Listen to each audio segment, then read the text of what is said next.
Hi everyone, welcome back to Frank Wealth Insights. I'm Frank Fantozzi, President and Founder of Return on Life Wealth Partners. Today, I want to speak directly to business owners about a topic that is often misunderstood, liquidity events. When most people hear that phrase, they picture one big moment. The owner sells the entire company, the wire hits the account, and the owner rides off into the sunset. That can happen, but it's only one version of this story. But before we get started, this podcast is for general informational and educational purposes only, and it does not constitute individualized financial, investment, legal, tax, valuation, or transaction advice. Please, every business owner and any transaction is different. Please consult with your qualified professionals before making decisions related to your business ownership, liquidity events, taxes, estate planning, charitable planning, or investments. So let's begin. Many owners create liquidity without selling everything. They may sell a minority stake, they may bring in a strategic partner, they may recapitalize the business, they may also think of a transition to key employees or family, maybe even exploring an ESOP, or they may just want to take the chips off the table while continuing to lead the company. So in plain English, liquidity means taking value that has been locked inside your business and turning some of it into usable capital, investable assets, or more flexible ownership structure. But here's the one important part. Liquidity is not automatic freedom. Liquidity can create freedom, it can reduce risk, help diversify a family balance sheet, support retirement, fund charitable goals, or create a path for succession. But it can also create taxes, new partners, new debt, family questions, employee concerns, and a very different role for the owner. So today is not really about chasing that deal. It's about preparing for your decision. We're going to cover what counts as liquidity events, why planning should start early, how to think about deal structure, how taxes and cash flow can change your real outcome, and how to make sure the money supports your life instead of complicating it. A key takeaway is this: a liquidity event is not just a business transaction. It is a planning event, a planning opportunity that can change control, taxes, cash flow, family dynamics, risk, and your next chapter. So what counts as a liquidity event? A business owner can be wealthy on paper and still feel cash poor in real life. And I know that sounds odd until you think about how business wealth works. The value may be tied up in equipment, real estate, inventory, receivables, customer relationships, intellectual property, a strong team, or simple decades of wealth. So what counts as a liquidity event? A business owner can feel very wealthy on paper and still feel cash poor in real life. And while that sounds odd, until you think about how business wealth really works. The value may be tied up in equipment, real estate, inventory receivables, possibly customer relationships, intellectual property, a strong team, or simply decades of goodwill. The company may be valuable, but that value is not sitting in your checking account. The owner may still have a payroll to meet, customer risk, bank covenants, personal guarantees, and a large percentage of family net worth concentrated in one private company. So a liquidity event is one way to unlock part of that value. I like this analogy. You don't have to sell the whole house to unlock some value. Sometimes you refinance, sometimes you bring in a partner, sometimes you sell a piece, sometimes you transition ownership over time. A partial sale means that the owner sells part of the company but keeps a stake. A recapitalization means the company changes its mix of debt and equity, often allowing the owner to take money out while still owning part of the company. A strategic investment means another company or investor buys in because they see growth potential, distribution, technology, your market access, or some other strategic fit. A management buyout means key executives or employees buy the business over time. A family transition means ownership moves to children or relatives through sales, gifts, trust, or gradual buy-ins.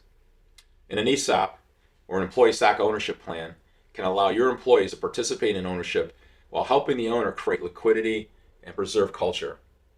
And sometimes liquidity just comes from monetizing assets, such as selling a company real estate and leasing it back. Each option can be useful. The situation is this: each one also has trade-offs. A partial sale may provide cash, but now you have to have a partner. A recap can create liquidity, but now it adds debt to the balance sheet. A management buyout may protect culture, but it may require seller financing. And a family transition may preserve legacy, but it can create fairness questions among your children. That is why the first question should not be, can I get liquidity? The better question is, what am I trying to accomplish?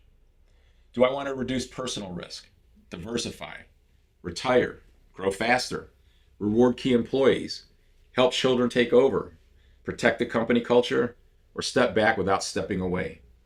The type of liquidity should follow the purpose of the liquidity.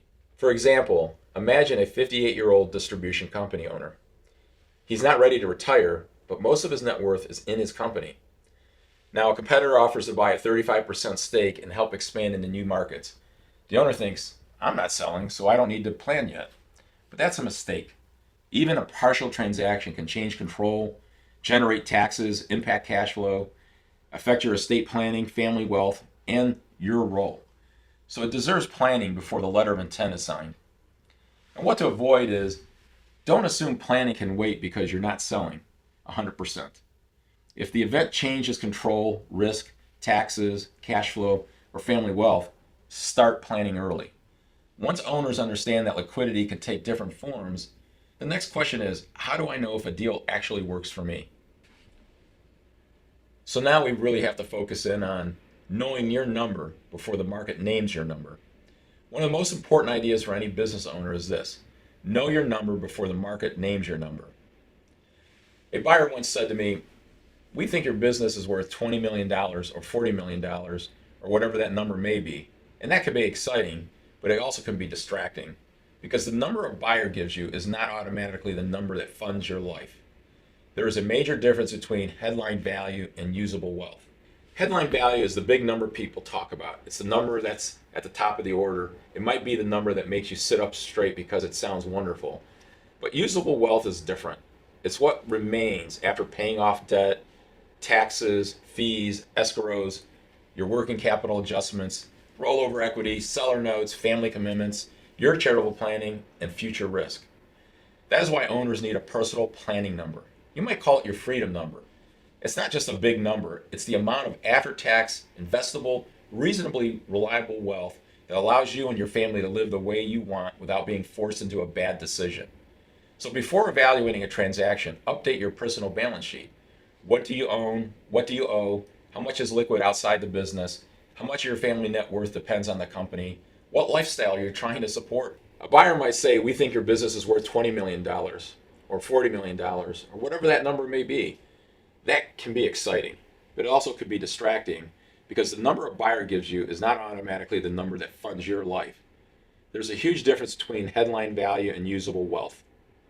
Headline value, as the name implies, is at the top of the big headline. It's the big number people talk about. It's the number in the offer. It may be the number that makes you sit up straight. Usable wealth is different. It is what remains after debt, paying Uncle Sam, fees, escrow amounts, working capital adjustments, rollover equity, possible seller notes, family commitments, your charitable obligations, and future risk. That is why owners need a personal planning number. You might call them your freedom number. It's just not a big number. It's really the amount of after-tax, investable, reasonably reliable wealth that allows you and your family to live the way you want without being forced into any bad decisions. So before evaluating a transaction, please update your personal balance sheet. What do you own? What do you owe? How much is liquid outside the business? How much of your family net worth depends on the company? What lifestyle are you trying to support? What family obligations do you have? And really, what causes really matter to you? Also ask, what do you want your life to look at after the transaction? Do you want to keep running the company, move into chairman's role, mentor to the next generation, reduce stress, protect your employees, create more family time, or maybe have different goals and aspirations? Here's a simple framework. Owners should understand 5 numbers: headline value, equity value, cash at close, net investment proceeds, and future risk value. Headline value is the big valuation number. Equity value is that number after debt and obligations.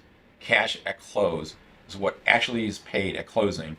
And your net investable proceeds are what remain after taxes, fees, reserves, and planning obligations. Your future risk includes earnouts, seller notes, roller activity. So let us use a simple example. Tom is 62 and owns a special manufacturing company. He receives an offer based on a $24 million enterprise value that he received during a valuation. Sounds terrific. But now the company has $4 million of debt. There may be $2 million in escrow or working capital adjustment. taxes, transactions costs are going to apply, and the buyer wants Tom to roll $3 million of his money, part of the proceeds, into the next version of the company. So the deal might sound very attractive based on the headline value, but Tom is not receiving $24 million in one single check. The better planning question is, do the dollars that Tom keeps, the control he retains, and the risk he still carries fit his life plan? So an important takeaway is this. The market can tell you a price, but it cannot tell you what matters most to your family, and most importantly to you. You need to decide what success means before a buyer defines it for you. So the best time to do this planning is well before pressure arrives. It's possible to think about this 24 to 36 months in advance, or even farther in advance. The earlier you start thinking about this, the more time and more options you give yourself. So clean up your financial statements, review your entity structure, reduce owner dependency, strengthen your leadership team, and update your estate planning and clarify your family goals. This is something you should be thinking about more on an annual basis versus every 5 to 10 years. And if you are closer to that point that you're starting to think about getting away, start anyway. The goal is not perfection. The goal is more about clarity before a deadline forces your decisions. So what to avoid? Please do not wait until the letter of intent is on your desk to decide what you want the transaction to accomplish. At that point, emotions are high and flexibility may be vastly lower. Once you know your number, the next issue is structure. Because two offers with the same headline price can be completely different deals and feel and outcome base look different. So deal structure and the three kinds of dollars are next on our discussion. Owners naturally focus on valuation. That is understandable. Valuation is visible, it's emotional, and it's easy to compare. But a valuation is more than that. A valuation tells you how your company stacks up to other companies, tells you what you're doing well and what you're not doing well. So structure may be a matter of just price, but again, two offers can both say $20 million, but one may be mostly cash at close, while the other offer includes an earnout, a seller note, escrow, and rollover equity. One may let you keep control. Another deal might require investor approval for major decisions. One may preserve culture, another may change it quickly. So I encourage owners to think about three kinds of dollars. First is money now. That is the cash at close. It is the most certain, although taxes and fees, debt payoff, and reserves still matter because it can reduce that number, but that is money in your hand. Second, money later. That may be a seller note, an installment payment, deferred payment, or scheduled future payment. These dollars depend on the buyer or the company being able to pay you later. That's a future risk. Third might be money maybe. That includes earnouts, rollover equity, escrows, and the future sales proceeds. This can be valuable, but this can carry substantial risk. The more a deal asks you to wait, hope, or depend on someone else, the more carefully you need to evaluate that part of the deal. So a key takeaway for you is this: $1 at closing, $1 in an earnout, and $1 in rollover equity are not the same dollar. Please treat them differently in your planning. So let's translate then a few structures here. In a partial sale or recapitalization, you may take some of the money off the table while keeping ownership. The benefit is liquidity plus continued upside. The trade-off, though, might be a new partner, more reporting, slightly less control, or more debt. In a minority investment, you still own most of the company, but the minority investor may receive board seats, veto rights, information rights, or forced sales rights. So do not look at a percentage. Look at the rights attached to it. In a majority sale with rollover equity, you can sell control but keep a minority stake. This can give you a second bite at the apple, as they say, because if the company grows and sells again, that rollover equity can pay off. But if the rollover equity is not in a savings account, it is a concentrated, illiquid investment in a company you may no longer control. The next is a management buyout. This is where your internal team buys the business over time. This can really protect your culture, but it then may depend on the future cash flow and seller financing. Is that a risk you're willing to take? In a family transition, ownership moves to children or relatives. This can preserve your legacy, but it requires clarity about control, compensation, inheritance, and what is fair versus equal. And keep in mind, rarely do internal transitions require you to receive top market value. In an ESOP, employees participate in ownership through a formal plan. They may protect culture and continuity, but it is a technically driven decision that requires the right cash flow, valuation, governance, and administrative support. And in an ESOP, you can't get a premium dollar, you only receive fair market value. So here, let's look at a fictional example. Lisa's 54. She sells 70% of her business services company to a private equity-backed buyer. She receives cash at close and rolls 30% into a new company. At first she says, I cashed out, I still have upside. That may be true, but now the company may use more debt, move faster, report to a board, and require investor approval for certain decisions. Lisa still has upside, but she also has less control. The second bite of the apple can be sweet, but it's still an apple someone else may be holding for you. Public examples show how different liquidity can look. Spanx and Blackstone became public companies, an example of a founder taking on a majority partner while maintaining a continuing role and stake. Taylor Guitars are publicly transitioned to an employee ownership through an ESOP. Patagonia is a very different example where ownership was structured around mission and values. These aren't recommendations, they're just simply to show you that ownership transitions can be designed around more than one goal. So what to avoid? Do not compare offers only by headline valuation. Understand cash at close, debt, taxes, rollover equity, earnouts, governance, your rights, employee impact, family impact, and your control.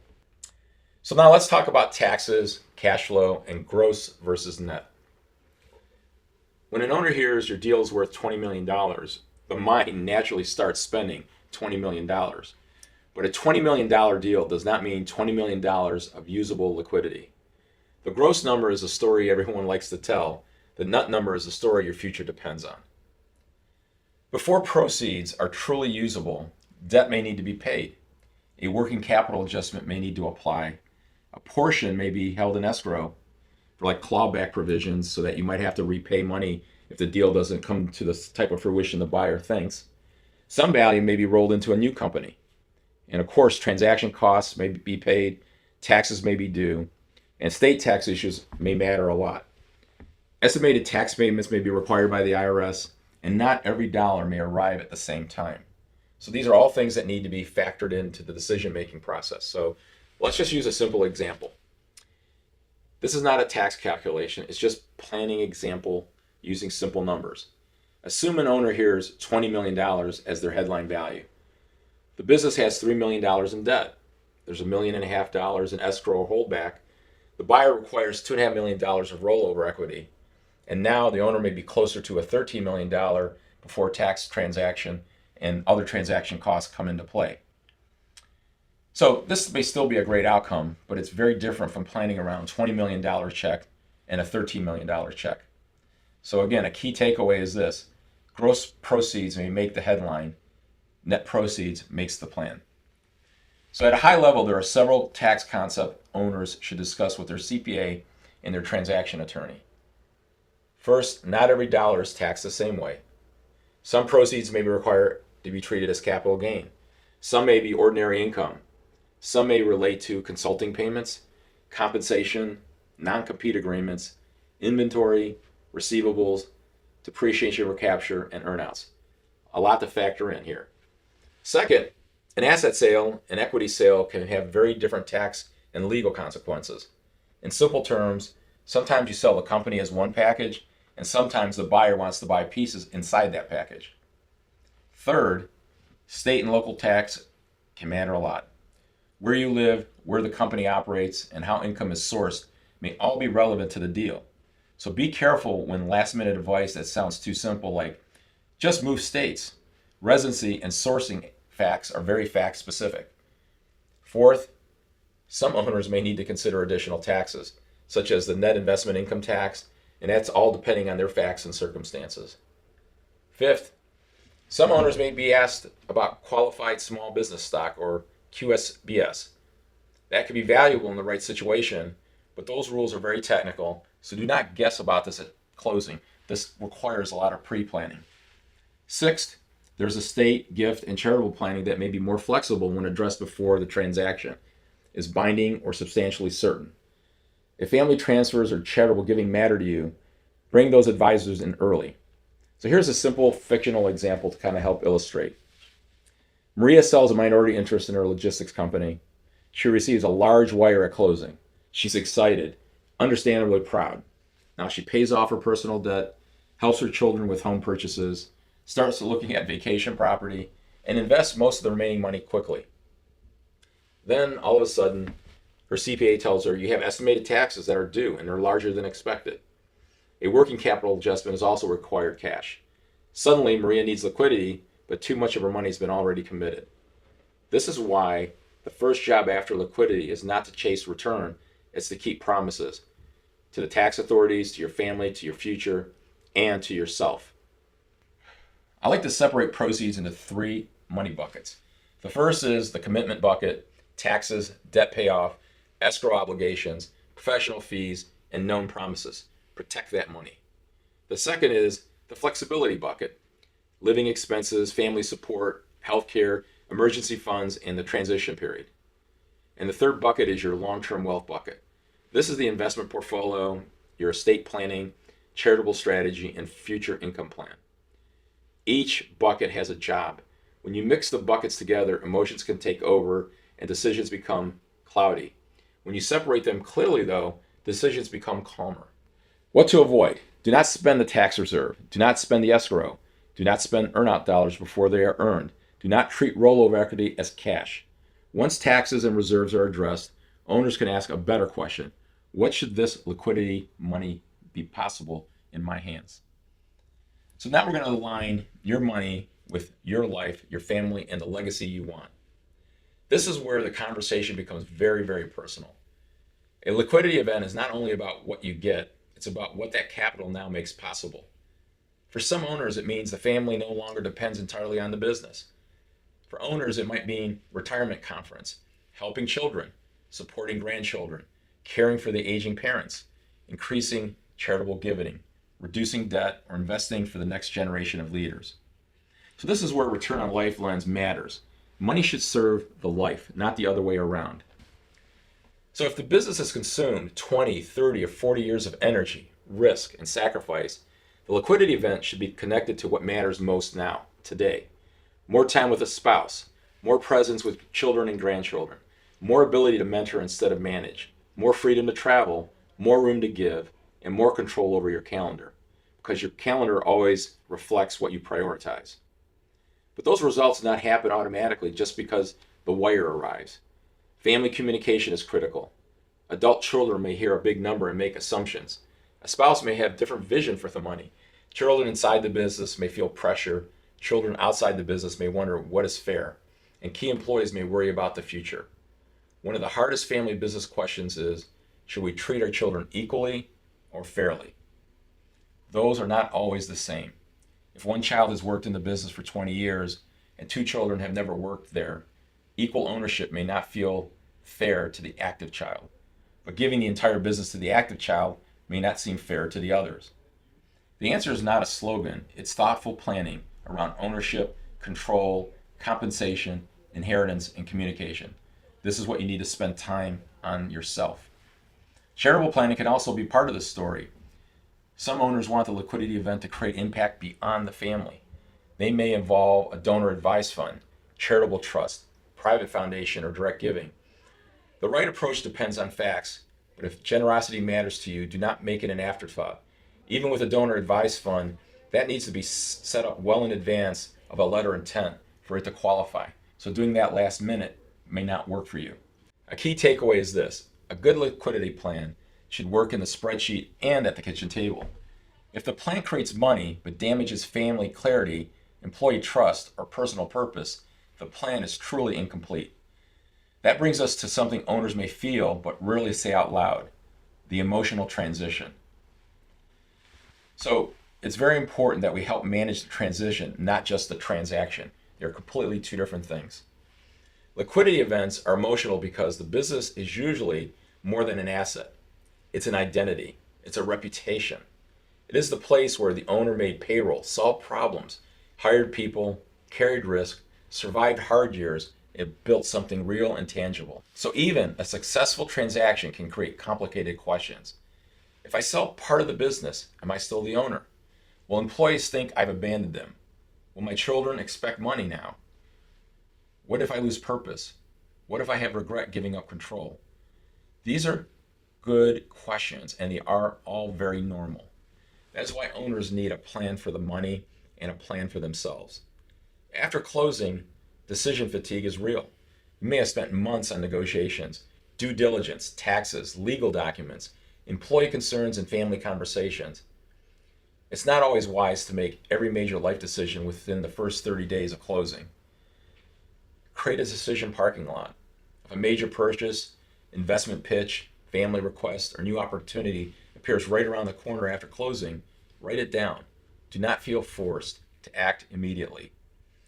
A written investment policy and a family communication plan can bring calmness. They give you a filter. They give you guardrails. They help you answer, what are we going to do and why are we doing it?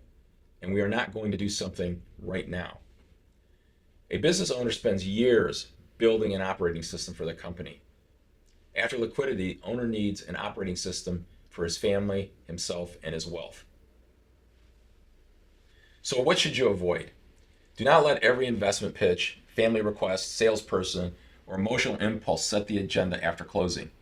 Liquidity attracts attention. You need a filter before that noise begins. So let's talk about practical next steps and a listener checklist. So let's bring home this with very practical next steps.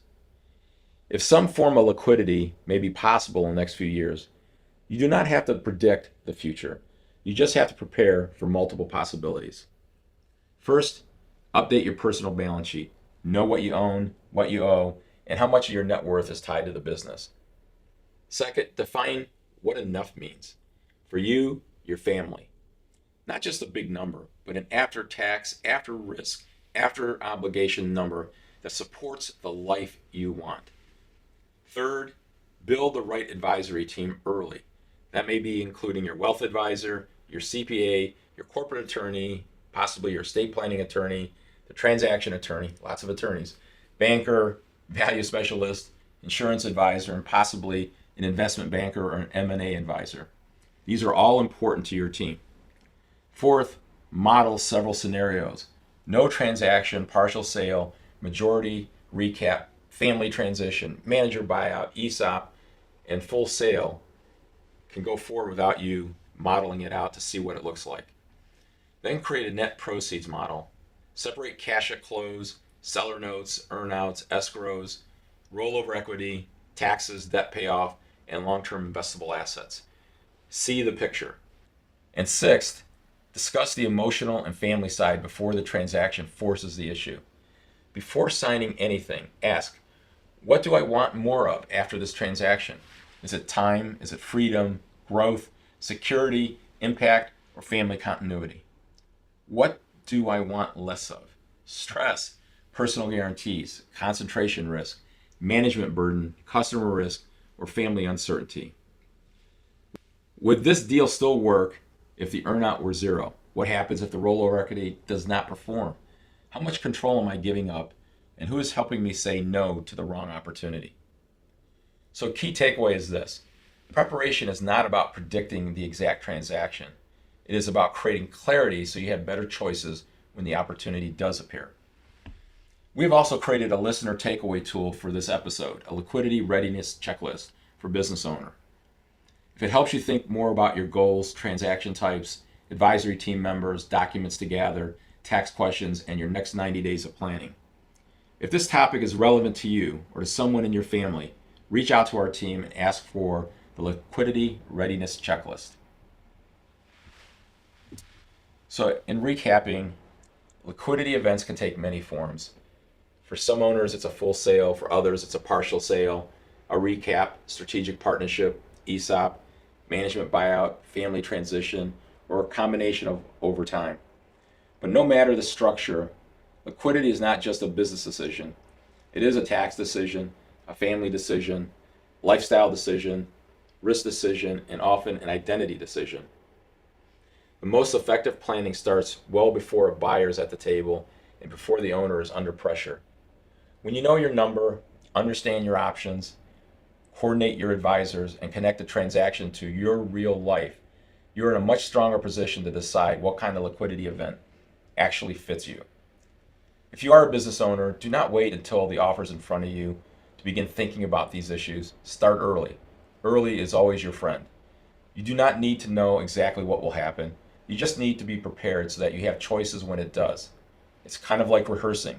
Think about as a practice deal. This all helps you in your readiness. So to learn more about planning around business ownership, liquidity events, and long-term financial goals, please give our team a call at 440-740-0130 or visit us at returnonlifewealth.com. Until next time, I'm Frank Fantozzi. Thank you for joining us, and remember, your wealth is your story. Make decisions that reflect what matter most to you. Thank you.